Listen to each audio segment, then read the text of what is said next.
Alam nyo ba ang chismis? Chismis. Nakita nyo ba tong hawak ko?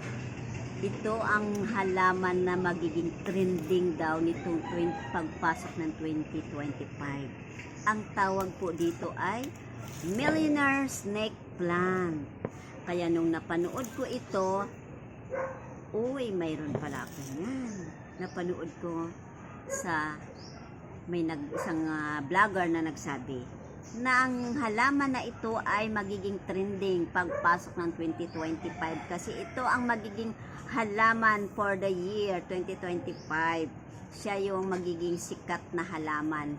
Kasi ang tawag sa kanya ay Millionaire Snake Plant. Kaya kung mayroon po kayo nito sa bahay nyo, tiyak milyonarya na po kayo. Kaya ako, nagtanim ako, ayan may mga malalaki pa.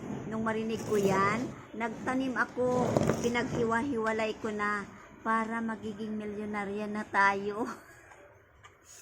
Hindi, pero biro ang sabi nga daw, maganda daw po itong snake plant kasi makakaakit daw po ito ng magandang biyaya sa bahay. Ang pagtanim daw po nito, kailangan sa harap ng pintuan ang ilagay ang halaman na ganito. Dapat marami.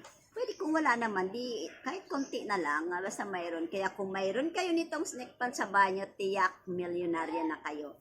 Kaya ako, nagtanim ako ng marami para maraming milyon ang darating sa atin at makabayad na tayo ng ating mga utang.